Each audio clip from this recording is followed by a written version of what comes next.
Alam mo na ba ang kaganapan tungkol sa pambabastos ni Miguelito kay Fatima? Sa di inaasahang pagkakataon na dahilan na rin ng pagtatrabaho ni Fatima sa bago niyang pinapasukan ay bigla niya nakita si Miguelito. Dahilan nito ang kanyang ina na kliyente ng mga amo niya sa damitan. Napansin ni Fatima na may mali sa pagpunta sa lungga ng mga gerero dahil hindi niya inaasahan na ina ito ni Miguelito na magbibigay ng daan upang magkita silang muli. At dito na nga magsisimula muli ang pangbabastos ni Miguelito kay Fatima.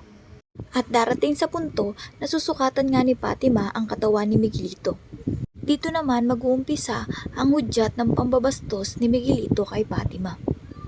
Sa pagsusukat ni Fatima ng medida kay Miguelito ay magiging hudyat ito ng umpisa ng pambabastos ni Miguelito at umpisa ng pagkailang ni Fatima sa ginagawang trabaho.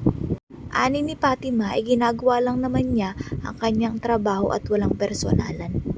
Ngunit hindi maipagwalang bahala ni Miguelito na bastusin si Fatima dahil sa nakaraan nilang dalawa.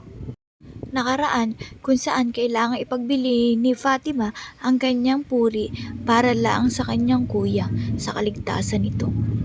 Ngunit nabigo si Fatima dahil namatay ang kanyang kuya.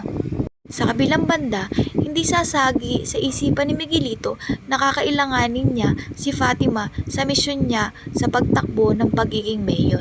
Darating sa punto na kailangan niyang ligawan ito upang makuha ang simpatsya ng mga tao at makuha ang kanilang mga boto.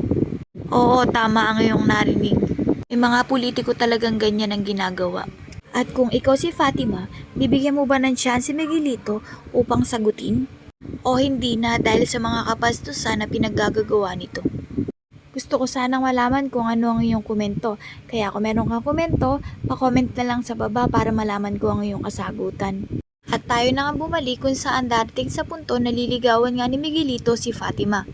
Kung ikaw na tagapanood ang tatanungin, sa palagay mo ba ay may pag-asa si Miguelito kay Fatima? Kasi kung ako ang magbibigay ng komento, baka malaman mo ang katotohanan, kaya secret muna para may aabangan ka sa araw-araw. Pero kung mapapansin mo ang twist ng story, napakaganda ng ibinibigay nito na diin sa bawat punto ng palabas. Marami ring mga moral lesson, buksan mo lang yung mga mata. At tsak ko, matututo ka sa Batang Quiapo. Kaya kung meron kang katanungan o suggestion, huwag mahihiyang mag-comment sa ating comment box. At mag-like at subscribe sa ating channel para panatilihing updated sa mga susunod na kabanata. Maraming salamat po. Thank you for watching!